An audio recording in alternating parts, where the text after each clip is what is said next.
السلام علیکم ورحمۃ اللہ وبرکاتہ. ان الحمد لله نحمده ونستعینه ونستغفره ونعوذ بالله من شرور انفسنا ومن سیئات اعمالنا. من يهده الله فلا مضل له ومن يضلل فلا هادي له. واشهد ان لا اله الا الله وحده لا شريك له واشهد ان محمدا عبده ورسوله.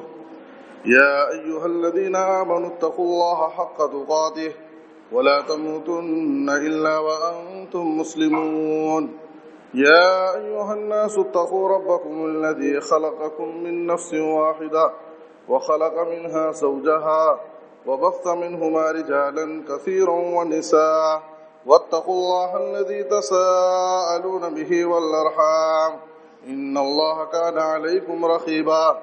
يا أيها الذين آمنوا اتقوا الله وقولوا قولا سديدا يصلح لكم أعمالكم ويغفر لكم ذنوبكم ومن يطع الله ورسوله فقد فاز فوزا عظيما. أما بعد فإن خير الحديث كتاب الله وأحسن الهدي هدي محمد صلى الله عليه وسلم وشر الأمور محدثاتها وكل محدثة بدعة وكل بدعة ضلالة وكل ضلالة في النار. أعوذ بالله من الشيطان الرجيم. بسم الله الرحمن الرحيم. يوم نقول لجهنم هل امتلأت وتقول هل من مزيد وأزلفت الجنة للمتقين غير بعيد هذا ما توعدون لكل أواب حفيظ. من خشي الرحمن بالغيب وجاء بقلب منيب ادخلوها بسلام ذلك يوم الخلود لهم ما يشاءون فيها ولدينا مزيد. لائق صدر احترام حاضرین، بزرگوں، دین ملی بھائیوں،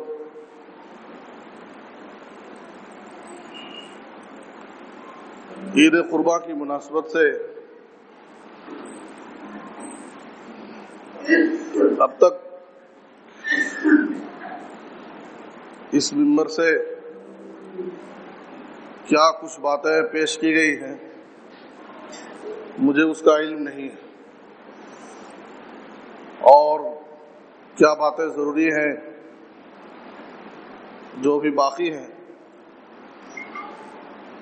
اور خطبے کا جب مکلف مجھے کیا گیا تو بھی اس تعلق سے کوئی رہنمائی نہیں کی گئی. اس لیے میں نے آج کے خطبے کے لیے جو موضوع منتخب کیا ہے وہ ہے قربانی کرنے والوں سے چند گزارشات. جو لوگ بھی قربانی کرنے کا ارادہ رکھتے ہیں ان کی خدمت میں چند گزارشات ہیں کہ وہ چند باتوں پر توجہ دیں. اگر وہ چاہتے ہیں کہ ان کی قربانیاں اللہ کے پاس قبول ہوں اور قربانی کے فائدے ہم کو حاصل ہوں اور اس کا بہتر اثر ہم اپنی دنیوی اور اخروی زندگی میں دیکھنا چاہتے ہیں تو ہم کو چند باتوں پر توجہ دینا ضروری ہے، جو آج میں اپنے خطبے میں ان باتوں کی طرف اشارہ کروں گا. سب سے پہلی چیز، ہر چیز کا ایک مقصد ہوتا ہے، اس مقصد کو حاصل کرنا ہی کامیابی ہے. آپ پورا کام کر جائیں اور مقصد پورا نہ ہو تو سمجھیے کہ آپ ناکام ہیں. آپ کسی چیز کی خریداری کے لیے آپ بستی شہر گئے علاج کے مسئلے کو لے کر کے، اتفاق سے ہاسپٹل بند تھا یا ڈاکٹر حاضر نہیں تھا، ڈاکٹر سے ملاقات نہیں ہوئی، بغیر علاج کرائے آپ واپس آئے.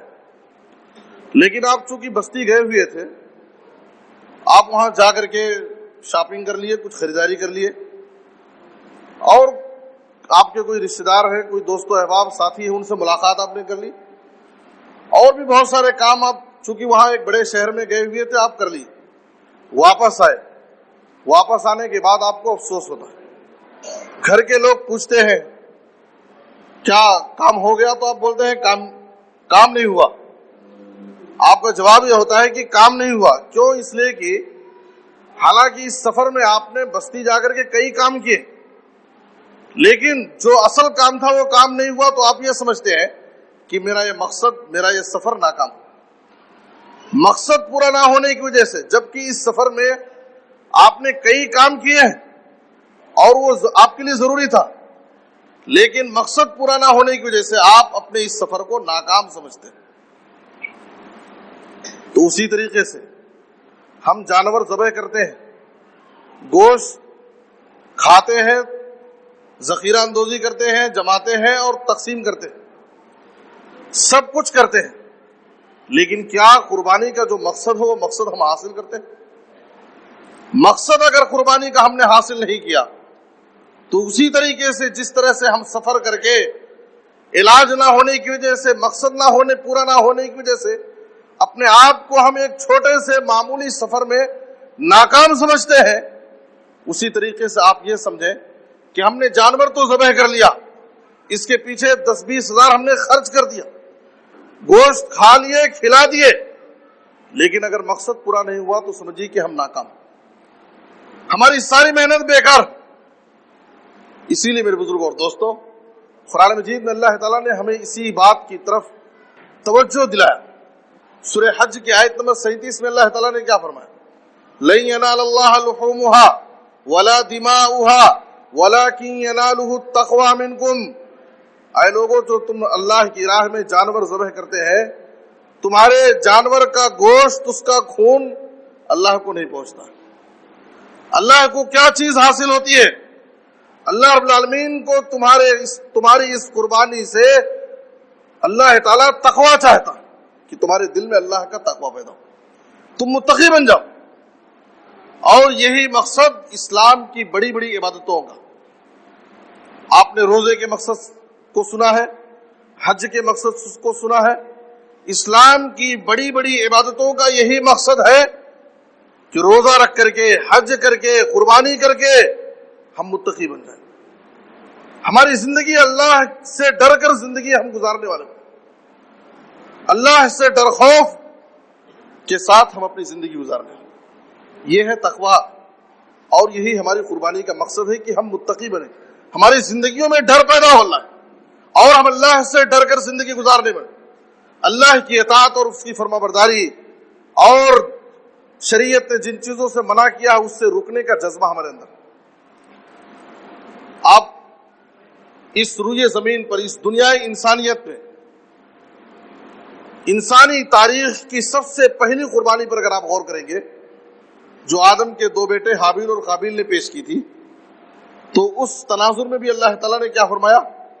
سورہ مائدہ کی آیت نمبر 27 میں وَاتْلُ عَلَيْهِمْ نَبَأَ ابْنَيْ آدَمَ بِالْحَقِّ إِذْ قَرَّبَا قُرْبَانًا فَتُقُبِّلَ مِنْ أَحَدِهِمَا وَلَمْ يُتَقَبَّلْ مِنَ الْآخَرِ قَالَ لَأَقْتُلَنَّكَ قَالَ إِنَّمَا يَتَقَبَّلُ اللَّهُ مِنَ الْمُتَّقِينَ. قربانیاں تو بہت سارے لوگ انجام دیں گے، اس روئے زمین پر پوری دنیا میں لاکھوں اور کروڑوں کی تعداد میں اللہ کے بندے قربانی پیش کریں گے، اپنے جانوروں کو اللہ کے نام پر ذبح کریں گے، لیکن یاد رکھ لو اللہ صرف متقیوں کی قربانی قبول کرتا. جو لوگ اپنی قربانی کے مقصد پر نگاہ رکھتے ہیں، اس قربانی سے مقصد میرا کیا ہے، میں اللہ کی راہ میں جو جانور ذبح کر رہا ہوں اس کا مقصد کیا ہے؟ میرے دل میں اللہ کا ڈر پیدا، اللہ کا ڈر خوف میرے دل میں آنا، اللہ رب العالمین کی مرضی کے مطابق میں اپنی زندگی گزارنا، یہ میرا مقصد. حصول تقوی جب تک حاصل نہ ہو، تقوی کا حصول جب تک ممکن نہ ہو، ہماری قربانیوں سے یاد رکھیے کہ ہماری محنت، ہماری عبادت بیکار ہے. سوال یہ ہے کہ ہماری قربانیوں کا مقصد تو تقوی ہے، اور یہی تقوی حاصل کرنا ہر شخص کی قربانی کا اصل مقصد ہونا چاہیے اور اسی پر اصل نگاہ ہونی چاہیے. سوال یہ ہے کہ ہماری قربانیوں میں یا ہمارے اعمال میں تقوی پیدا کیسے ہو، کیسے تقوی ہم حاصل کر سکتے ہیں؟ یاد رکھیے کہ ہم اپنے عمل کو خالص اللہ کے لیے، تقوی حاصل کرنے کے لیے، مقصد کو پورا کرنے کے لیے ضروری ہے کہ ہم اپنے عمل میں مخلص ہو جائیں. دنیا والوں کو خوش کرنا، لوگ کہیں گے کہ اتنا مالدار ہو کر کے اتنی معمولی قربانی پیش کیا ہے، دنیا والے ہم کو لان تان کرے یا دنیا والے ہماری تعریف کرے، ہم کو اس کی مطلب نہیں، لوگوں کی رضامندی اور ناراضگی سے مجھے کوئی مطلب نہیں، اصل رضا تو رب کی رضا ہے، میں رب کو راضی کرنا چاہتا ہوں۔ ہر عمل میں اخلاص پیش نگاہ، آپ کے اندر تقویٰ آ جائے گا، آپ کا وہ عمل اللہ کے پاس قبول ہو جائے گا۔ اسی لیے اللہ تعالیٰ نے سارے انبیاء کو اسی کی تعلیم، سورہ بینہ کی آیت نمبر 5 میں اللہ نے کہا وَمَا أُمِرُوا إِلَّا لِيَعْبُدُوا اللَّهَ مُخْلِصِينَ لَهُ الدِّينَ، سارے انبیاء کو، سارے پیغمبروں کو اللہ نے اخلاص کا حکم دیا۔ نبی صلی اللہ علیہ وسلم کو اللہ تعالیٰ نے خصوصیت کے ساتھ سورہ زمر کی آیت نمبر 2 میں اللہ نے کہا قُلْ إِنِّي أُمِرْتُ أَنْ أَعْبُدَ اللَّهَ مُخْلِصًا لَهُ الدِّينَ، اے نبی صلی اللہ علیہ وسلم آپ بھی لوگوں سے بتا دیجئے کہ مجھے بھی اس بات کا حکم دیا گیا ہے کہ میں دین کو خالص اللہ کے لیے کروں، خالص اللہ کے لیے عبادت کروں۔ اس لیے میرے بزرگوں اور دوستو، تقوی حاصل کرنے کے لیے اخلاص ضروری ہے۔ نبی صلی اللہ علیہ وسلم نے حدیث کے اندر سنن نسائی میں کیا فرمایا؟ ان اللہ لا يقبل من العمل الا ما كان خالصا وابتغي به وجهه، ان اللہ لا يقبل من العمل الا ما كان خالصا، اللہ تعالیٰ صرف اسی عمل کو قبول کرتا ہے جو خالص اللہ کے لیے کیا جاتا ہے۔ اللہ کی رضا حاصل کرنے کے لیے جو کام کیا جاتا ہے وہی کام اللہ کو قبول ہے۔ دنیا میں آپ دیکھیں، آج ہر انسان چھوٹی سی چھوٹی خریداری کرتا ہے تو کہتا ہے کہ کوالٹی والا سامان، ہر آدمی کوالٹی مینٹین کر رہا ہے۔ دودھ آپ کسی سے خریدتے ہیں تو کہتے ہیں کہ 10 روپے 15 روپے آپ زیادہ قیمت لو لیکن خالص دودھ دیجیے، ملاوٹی نہیں رہنا۔ دنیا میں ایک انسان، معمولی چیز کو خریدتے وقت ملاوٹ کو پسند نہیں کرتا۔ آپ غور کیجئے، جو رب ہمیں کھلا رہا ہے، پلا رہا ہے، رب کے بے شمار انعامات و احسانات ہیں ہمارے اوپر، ہمارے عمل میں شراکت کو رب ملاوٹ کو کیسے پسند کرے گا؟ ملاوٹ کے ساتھ کیے ہوئے عمل کو اللہ تعالیٰ کیسے قبول کرے گا؟ دنیا میں آپ کو معلوم ہو جائے کہ اس چیز میں ملاوٹ ہے، آپ پسند نہیں کرتے، آپ باقاعدہ تاجر سے لڑنے اور جھگڑنے کے لیے تیار ہو جائے، تو ڈپلیکیٹ مال مجھے دے دیا۔ اللہ رب العالمین آپ کے اس عمل کو کیسے قبول کرے گا جس عمل کے ذریعے آپ لوگوں کو بھی خوش کرنا چاہتے، رب کو بھی خوش کرنا چاہتے؟ ایسا نہیں ہو سکتا۔ رب کو راضی کیجئے، دنیا والے راضی رہے ناراض رہے اس کی پرواہ نہیں، رب اصل رضا تو رب کی رضا ہے۔ اللہ جس سے راضی ہو گیا دنیا والے بھی اس سے راضی ہو جائیں، رب جس سے ناراض ہو گیا یاد رکھیے کہ نہ آپ کی قبولیت دنیا میں رہے گی اور نہ اللہ کے ہاں مقبول ہو سکتے ہیں۔ اس لیے میرے بزرگوں اور دوستو، یہ سب سے پہلی چیز ہے، ہمارے ہر عمل میں ہم مقصد پر توجہ دیں کہ اصل مقصد اس کا کیا ہے۔ تو قربانی کا اصل مقصد تقویٰ ہے، اور تقویٰ حاصل کرنے کے لیے آپ کی ضروری ہے کہ آپ قربانی کے عمل کو خالص اللہ کے لیے انجام دیجیے۔ دوسری چیز یہ ہے کہ قربانی کا ایک عظیم مقصد، قربانی ایک بہت بڑی عبادت ہے، بڑی عظیم عبادت ہے قربانی۔ اس کا ایک عظیم مقصد ہے جذب اطاعت اور فدائیت۔ ہم اللہ کی راہ میں، اللہ کے نام پر، اللہ اور اس کے رسول کی حکم کی بجاوری کرتے ہوئے ہم جانور ذبح کر رہے ہیں۔ ہمارے دل میں یہ جذبہ ہو، یہ ارمان ہو، یہ خواہش، یہ دل میں پختہ ارادہ ہو، اے اللہ جیسے میں تیرے نام پر، تیرے حکم پر عمل کرتے ہوئے تیری راہ میں ایک جانور ذبح کر رہا ہوں، اطاعت اور فدائیت کا یہی جذبہ ہماری زندگی کے ایک ایک شعبے میں نظر آنا چاہیے۔ اطاعت اور فدائیت کا یہی جذبہ ہماری زندگی کی ایک ایک سانس میں نظر آنا چاہیے۔ یہ کون سی اطاعت اور فدائیت ہے؟ اللہ اس کے رسول سے کون سی محبت کا یہ انداز ہے کہ سال میں ہم ایک مرتبہ اللہ کے اور اس کے رسول کے حکم پر عمل کر لے، جانور کو ذبح کر دے، اور زندگی بھر، ہماری پوری زندگی، سال بھر کی زندگی اللہ اور اس کے رسول کی نافرمانی میں گزر رہی ہے۔ کون سی اطاعت اور فدائیت ہے ہماری؟ اور ہم کون سی قربانی ہم کرنا چاہ رہے ہیں؟ اگر وہ قربانی کا اللہ اور اس کے رسول کے حکم کی اطاعت اور فرما برداری میں ہم قربانی کر رہے ہیں تو ہمیں یہ سمجھنا چاہیے کہ دن اور رات میں، صبح و شام کی گھڑیوں میں، روزمرہ کی زندگیوں میں، ہمارے عبادات کے حوالے سے، معاملات کے حوالے سے، لین دین میں، اخلاقیات میں اللہ اس کے رسول کا ہم سے کیا مطالبہ، اللہ اور اس کے رسول کے مطالبے پر ہماری زندگی کہاں تک گزر رہی ہے۔ یہ قربانی ہمیں یہ درس دیتی ہے، ہم سے یہ تقاضا کرتی ہے کہ جس طریقے سے یہ ایک جانور اللہ کے نام پر ہم ذبح کر رہے ہیں، اللہ اور اس کے رسول کی اطاعت و فرمانبرداری کے جذبے سے سرشار ہو کر کے یہی جذبہ، یہی شوق، یہی فکر ہماری بقیہ زندگی میں بھی نظر آنی چاہیے۔ بقیہ زندگی میں آج مسلمانوں کو شکوہ ہے، گلہ ہے، 4 مسلمان ایک جگہ بیٹھتے ہیں تو مسلمانوں کی مظلومیت کا رونا روتے ہیں۔ آج میں کہتا ہوں کہ آج مسلم قوم یا تو رو رہی ہے یا تو سو رہی۔ مسلم قوم کا آج یہ حال یہ ہے کہ یا تو رو رہی ہے یا تو سو رہی۔ ہر طرف شکوے اور شکایت، مسلمان کاٹے جا رہے ہیں، مسلمان مظلوم ہیں، مسلمانوں کے مسائل میں مداخلت ہو رہی ہے، یہ ہو رہا ہے، وہ ہو۔ مسلمان کیا کر رہے ہیں؟ مسلمانوں کے پاس کیا پلاننگ ہے؟ مسلمانوں نے ایسے حالات میں کون سی اپنے اندر تبدیلی پیدا کی ہے؟ حالات بگڑ گئے، لیکن مسلمانوں نے اس بگڑے ہوئے حالات میں کیا کیا؟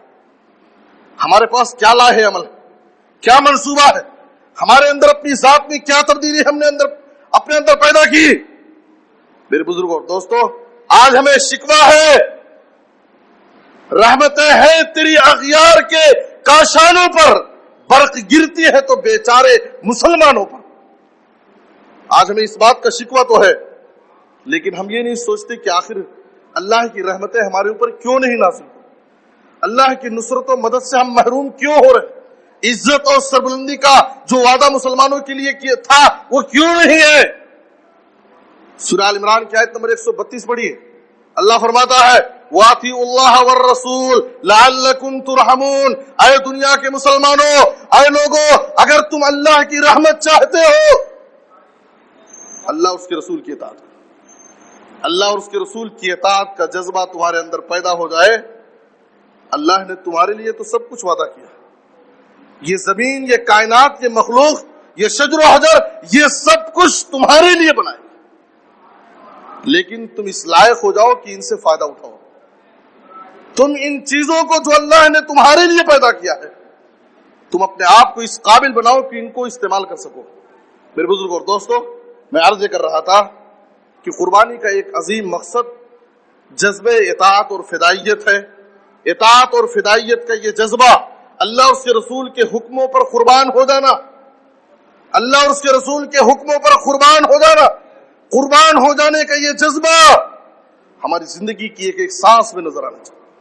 سب سے پہلے ہم اپنی ساری خواہشات کو اللہ اور اس کے رسول کے حکم کے، اللہ اور اس کے رسول کے لیے قربان کر دیں۔ ہماری اپنی خواہش، اپنی مرضی کا کوئی حساب نہیں، ہم اللہ اور اس کے رسول کی خواہش اور مرضی کے مطابق ہم زندگی گزاریں، خواہشات کو قربان کریں۔ آج ہم اپنی خواہشات کو بھی قربان کرنے کے لیے تیار نہیں ہیں، اور رب العالمین سے بڑی بڑی امیدیں قائم کیے ہوئے ہیں، رب سے ہم نصرت اور مدد کے امیدوار بنے بیٹھے۔ میرے بزرگوں اور دوستوں، ایسا نہیں ہو سکتا۔ تیسری چیز، پہلی چیز، ہم میں سے ہر شخص قربانی کا جو مقصد ہے، مقصد پر نگاہ رکھے اور مقصد کو حاصل کرنے کی کوشش کرے۔ مقصد میں ناکام تو ہماری ساری محنت ناکام ہو، اور تقویٰ کو حاصل کرنے کے لیے ضروری ہے کہ آپ کے عمل میں اخلاص ہو۔ اور دوسری چیز، اس قربانی کا ایک عظیم مقصد ہے اطاعت اور فدائیت کا جذبہ، قربان ہونے کا جذبہ، اللہ اور اس کے رسول کے حکم کے سامنے قربان ہو جانے کا جذبہ۔ یہ جذبہ ہماری بقیہ زندگی میں بھی نظر آنا چاہیے۔ ایک تیسری چیز جو مجھے آپ حضرات کے سامنے بیان کرنی ہے، وہ یہ ہے کہ قربانی کے حوالے سے یہ تعلیم دی گئی ہے کہ خود کھاؤ، کھلاؤ اور ذخیرہ اندوزی کرو، لوگوں میں تقسیم کرو۔ میرے بزرگوں اور دوستو، اس تعلق سے اپنی عید قربہ کی خوشی میں ہم غریبوں اور مسکینوں کو بھی خیال رکھیں۔ وہ لوگ جو قربانی نہیں کرتے ہیں، جن کے پاس قربانی کی طاقت نہیں ہے، جو سماج اور معاشرے کے غریب لوگ ہیں، کمزور لوگ ہیں، غیر مستطیع افراد ہیں، ان کو بھی اپنی عید قربہ کی خوشیوں میں ہم شریک کریں۔ نبی صلی اللہ علیہ وسلم نے باقاعدہ قرآن میں بھی اس کی تعلیم ہے، فَكُلُوا مِنْهَا وَأَطْعِمُوا الْقَانِعَ وَالْمُعْتَرَّ، سورہ حج کی آیت نمبر 36 میں۔ اور نبی صلی اللہ علیہ وسلم نے حدیث کے اندر فرمایا فَكُلُوا وَتَصَدَّقُوا وَادَّخِرُوا، کھاؤ، صدقہ کرو اور ذخیرہ اندوزی کرو۔ تو اس لیے عید قربہ کی خوشی میں ہم غریبوں کا، کمزوروں کا بھی خیال کریں۔ یقیناً ہم میں سے ہر شخص اپنی اپنی طاقت کے مطابق اپنی قربانی کے حساب سے لوگ خیال کرتے ہیں، لیکن یہاں پر جو ہم سے غفلت ہوتی ہے اور جو ہمارے اندر کمزوری ہے اس کی طرف میں توجہ دلانا چاہتا ہوں۔ لوگ جب دوسروں کو گوشت بھیجتے ہیں، گوشت تقسیم کرتے وقت عام طور پر لوگوں کا جو مزاج ہے، الا من رحم ربی، اللہ کی چند مخصوص لوگ جو اس بات کا خیال نہیں کرتے، عام طور پر لوگوں میں جو مزاج پایا جاتا ہے، جو ہمارے گوشت میں بالکل چھٹا ہوا گوشت رہتا ہے، یعنی صرف ہڈی ہے یا ہڈی میں معمولی گوشت لگا ہوا، یا اس میں ہڈی کے اندر یا گوشت میں زائد حصہ چربی کا ہے، جسے ہم خود پسند نہیں کرتے یا کہ ہم اسے قبول نہیں کریں گے، ایسا گوشت ہم غریبوں اور کمزوروں تک پہنچاتے ہیں۔ میرے بزرگوں اور دوستو، قرآن میں اللہ تعالیٰ نے ہمیں سورہ بقرہ میں فرمایا، اللہ تعالیٰ نے سورہ بقرہ کی آیت نمبر 267 میں کہ اے لوگوں تم پاکیزہ اور حلال چیز خرچ کرو، اور آگے اللہ تعالیٰ نے کہا وَلَا تَيَمَّمُوا الْخَبِيثَ مِنْهُ تُنْفِقُونَ وَلَسْتُمْ بِآخِذِيهِ، اللہ فرماتا ہے اے مومنو، اگر تم واقعی اللہ کو راضی کرنے کے لیے اللہ کے دیے ہوئے مال کو خرچ کر رہے ہو، کسی بھی شکل میں ایسی چیز مت خرچ کرو جس کو تم خود لینا پسند نہیں کرتے، جس کو تم خود لینا پسند نہیں کرتے۔ اگر تم کو اگر کوئی شخص وہ چیز دے تو تمہاری غیرت برداشت نہیں کرے گی، تم ہرگز اسے قبول نہیں کرنا چاہو گے۔ جو چیز خود پسند نہیں ہے آپ دوسروں کو وہ چیز کیسے دیتے ہیں؟ اللہ تعالیٰ نے چوتھے پارے میں پہلی آیت میں کیا فرمایا؟ لن تنالوا البر حتى تنفقوا مما تحبون، جب تک تم اپنی محبوب اور پسندیدہ چیز کو اللہ کی راہ میں خرچ نہیں کرو گے اس وقت تک تم کو نیکی اور ثواب نہیں ملے گا۔ جو چیز ہم پسند کرتے ہیں ہم یہ کوشش کریں کہ جو ہم کھاتے ہیں، اپنے بچوں کو کھلاتے ہیں، وہی چیز ہم اپنے کسی غریب پڑوسی کو، اپنے کسی غریب بھائی کو دیں گے، تاکہ آج کی خوشی میں وہ بھی میرے برابر شریک رہے۔ آج کی دن کسی بھی طریقے سے اس کے دل میں کوئی ملال نہ ہو، اس کے بچوں کے دلوں میں کوئی تنگی اور تکلیف محسوس نہ ہو۔ جو ہم خود اپنے گھر میں پکا رہے ہیں، اپنے بچوں کو کھلا رہے، اسی میں سے وہی گوشت ہم اپنے غریب بھائی کو بھی دیں۔ یہ ہے تقویٰ کا تقاضا، یہ ہے ہماری قربانی، ہم کو اس بات کا درس دیتی ہے۔ میرے بزرگوں اور دوستوں، جو چیز صدقہ اور خیرات میں، ماہ رمضان میں ہم صدقہ کرتے ہیں، صدقہ اور خیرات کرنے وقت ہماری حالت کیا ہوتی ہے؟ کون سی چیز ہم لوگوں کو دیتے ہیں؟ ہر چیز میں اس بات کا خیال کریں۔ ایمان کا تقاضا بھی یہی ہے، لا یؤمن احدکم حتی یحب لاخیہ ما یحب لنفسہ، آدمی اس وقت تک مومن کامل نہیں ہو سکتا جب تک وہ اپنے بھائی کے لیے وہی پسند نہ کرے جو اپنی ذات کے لیے پسند کرے۔ اس لیے میرے بزرگوں اور دوستوں، ایمان کا تقاضا ہے، اخلاقی تقاضا ہے، انسانیت کی بھی یہی تعلیم ہے کہ جو آپ اپنے لیے پسند کرتے ہیں وہی دوسروں کے لیے بھی پسند کریں۔ ایک اور چیز، ایک اور گزارش آپ سے یہ ہے، وہ گزارش یہ ہے کہ جیسے ہم غریبوں کا خیال کرتے ہیں، ہم جس سماج اور جس معاشرے میں رہتے ہیں، یہ جمہوری ملک ہے، مختلف قسم کے لوگ یہاں پر ہمارے ساتھ ہمارے درمیان جیتے زندگی گزارتے ہیں، مسلمان بھی ہیں، غیر مسلم بھی ہیں، ہر ایک کے جذبات کا ہم لحاظ کریں، اور یاد رکھیے اسلامی عبادات ہمیں اسی بات کی تعلیم دیتی ہے، اور خاص طور پر اسلامی عیدوں کا یہ امتیاز ہے، اسلامی عیدوں کا یہ امتیاز ہے کہ اسلامی عیدوں سے کسی کو کوئی تکلیف نہیں پہنچتی۔ آپ دنیا والوں کی عیدیں دیکھیں، آج دنیا میں بہت ساری عیدیں منائی جاتی ہیں، ہر دن ایک عید منائی جاتی ہے، لیکن دوسری عیدوں میں اور ہماری عیدوں میں کتنا فرق ہے، کتنا امن اور سکون ہے۔ ہم اپنی ذات سے ہم خوشی بھی مناتے ہیں ایسے انداز سے کہ کسی کو تکلیف نہیں ہوتی. تو اسلامی عیدوں کا جو امتیاز ہے، جو خصوصیت ہے، اس امتیاز کو ہم باقی رکھیں. کسی کو ہماری ذات سے تکلیف نہ ہونا. ہمارے پڑوس میں غیر مسلم بھائی ہے، آپ اس کے جذبات کا لحاظ کریں. راستوں میں جانوروں کو قربان کر دینا، یا ایک ہی جانور ذبح کرنے کے بعد اس کی غلاظت ہے، اس کی ہڈیاں ہیں، اس کا گوبر ہے اور دوسری فضلات ہے، زائد چیزیں ہیں، ان کو راستوں میں گزرگاہوں پر یا ایسی جگہوں پر ڈال دینا جس کی گندگی سے پڑوسیوں کو تکلیف ہو، چاہے وہ مسلمان ہو چاہے غیر مسلم ہو، کسی کو بھی ہمارے کسی بھی عمل سے تکلیف نہ پہنچے. آپ کی اس عمل سے، آپ کی اس حرکت سے اسلام رسوا ہوگا، اسلام بدنام ہوگا. کہ مذہب اسلام ان کو یہی تعلیم دیتا ہے، پاکی صفائی کا خاص خیال. وہ مذہب، وہ دین اسلام جس کے نزدیک پاکی اور صفائی آدھا ایمان، الطہور شطر الایمان. آج اس مذہب کے ماننے والوں کے تعلق سے جب یہ بات کہی جاتی ہے کہ مسلمان بڑے گندے لوگ ہوتے ہیں، مسلمان بڑے گندے ہیں، اور مسلم کالونیاں، مسلم محلے بڑے گندے ہوتے ہیں، اور کوئی شہروں میں دیکھا جاتا ہے کہ کوئی بھی آفیشیل انسان مسلم محلے میں گھر بسانا اور کرائے پر گھر لینا پسند نہیں کرتا. بڑے گندے لوگ ہوتے ہیں. آج ہماری پہچان کیسی ہو رہی ہے؟ جس مذہب کی تعلیم پاکی اور صفائی سے متعلق کیسی تعلیم. ہم وضو پاک صاف ہونے کے باوجود نماز کے لیے آتے ہیں تو اس پر وضو کرتے ہیں. دانتوں کی صفائی، مسواک کی تعلیم، بہت ساری تعلیمات ہے پاکی اور صفائی کے حوالے سے. لیکن پھر بھی مسلمانوں کے حوالے سے اگر یہ الزام کہ مسلمان بڑے گندے ہوتے ہیں، ان کی گلیاں بڑی گندی ہوتی ہیں، ان کے محلے بڑے گندے ہوتے ہیں، تو سمجھیے ہماری اس حرکت سے، ہمارے اس عمل سے اسلام بدنام ہو رہا ہے، اسلام رسوا ہو رہا ہے. محترم حضرات، ایک آخری بات، وقت ہو چکا ہے.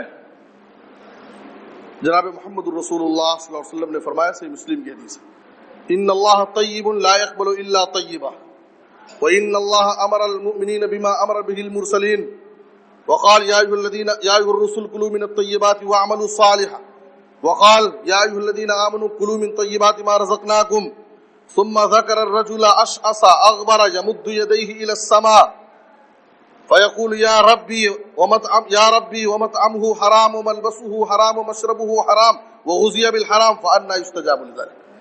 قربانیوں میں ایک خاص بات جس چیز کا ہمیں لحاظ کرنا ہے وہ یہ کہ ہماری قربانی کو پاکیزہ بنائیں، ہماری قربانیوں کو پاکیزہ بنائیں. پاکیزہ مال، پاکیزہ چیز اللہ کی بارگاہ میں پیش کریں. کوئی بھی حرام چیز، ناپاک اور گندی چیز اللہ رب العالمین قبول ہی نہیں کرتا. اللہ پاک ہے اور اللہ پاک چیز کو قبول کرتا ہے. حرام چیزیں ناپاک ہیں اور اس ناپاکی کو، گندی چیز کو اللہ تعالیٰ قبول نہیں کرتا. اللہ تعالیٰ نے یہی تعلیم، پاکیزہ حلال چیزیں کھاؤ اور اپنے بچوں کو حلال کھلاؤ، یہی تعلیم اللہ تعالیٰ نے رسولوں کو بھی دی اور یہی تعلیم اللہ نے مومنوں کو بھی دی. پھر بزرگ اور دوستو، نبی صلی اللہ علیہ وسلم نے ذکر کیا، ایک آدمی لمبا سفر کرتا ہے، پریشان ہے، مجبور ہے، اپنے دونوں ہاتھوں کو رب کے سامنے اٹھایا ہے، یا ربی کہہ رہا ہے. اس کی دعا کے قبول ہونے کے کئی اسباب ہیں. وہاں پر مجبور ہے، پریشان حال ہے، مسافر ہے، دونوں ہاتھوں کو اٹھائے ہوئے ہے، اللہ کی صفت ربوبیت کا حوالہ دے رہا ہے، لیکن پھر بھی اللہ اس کی دعا قبول نہیں کرتا. کیوں؟ اللہ فرماتا ہے جو کھا کر کے آیا ہے وہ بھی حرام کا، جو پیا ہے وہ بھی حرام کا، جو پہنا ہے وہ بھی حرام کا، سب کچھ اس کا حرام کا ہے، میں اس کی دعا کہاں سے قبول کروں؟ ہماری قربانیوں کو اگر قبول کرانا چاہتے ہیں، پاکیزہ حلال مال سے ہم جانور خریدیں اور پاکیزہ اور حلال چیز اللہ کی بارگاہ میں پیش. صحیح مسلم کی دوسری حدیث کے اندر نبی صلی اللہ علیہ وسلم نے فرمایا، لا تقبل صلاۃ بغیر طہور ولا صدقۃ من غلول.